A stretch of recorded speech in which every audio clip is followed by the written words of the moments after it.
Hello guys, তোমরাও ভালো আছো, আমিও ভালো আছি। পরবর্তী গল্প নিয়ে আবারও হাজির হইলাম। আজকের গল্পটা হলো পিঁপড়া ও পায়রার গল্প। তোমরা জানো পিঁপড়া ও পায়রার গল্পটা, তবে শেষ অংশ আজকে আমি তোমাদেরকে শোনাব। একটা বন ছিল, সেই বনে একটা পায়রা এবং একটা পিঁপড়া থাকতো। পিঁপড়াটা একদিন পিপাসা পেল, সে পানি খাইতে নদীর ধারে যায়। নদীতে ঢেউ আসার কারণে পিঁপড়াটা নদীতে ভেসে যায়। ভেসে যাওয়ার ফলে পায়রাটি দেখতে পায়। তখন পায়রাটি তার ঠোঁট দিয়ে একটি পাতা ছিঁড়ে নদীতে ফেলে দেয়। পিঁপড়াটি পাতার উপরে উঠে এসে বসে, পরে পায়রাটি ঠোঁট দিয়ে পাতাটি ডাঙায় নিয়ে আসে। এভাবে পিঁপড়াটির প্রাণ বাঁচায়। তবে একদিন ওই বনে এক শিকারী চলে আসে। শিকারী এসে পায়রাটিকে দেখতে পায়। তখন শিকারী পায়রার দিকে তীর ধনুক তাক করে পিঁপড়াটি সেটি দেখে ফেলে। দেখে ফেলার ফলে পিঁপড়াটি তখন পায়রাটির মারার আগেই শিকারির পায়ে কামড় দেয়। তখন শিকারির তীর ধনুকটি অন্যদিকে ছুটে যায়। তখন পায়রাটি উড়ে চলে যায়।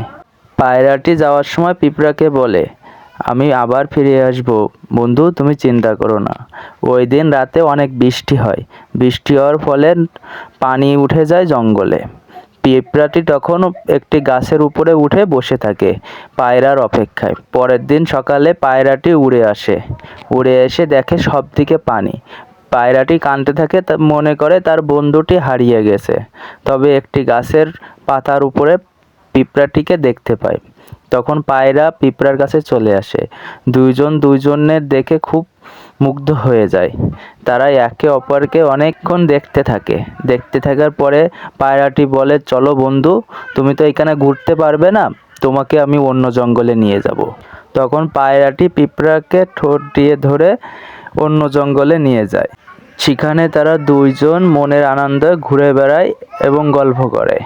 এভাবে তাদের জীবনটি কেটে যায়। তবে এই গল্প থেকে আমরা শিখতে পেলাম বন্ধুত্ব কাকে বলে।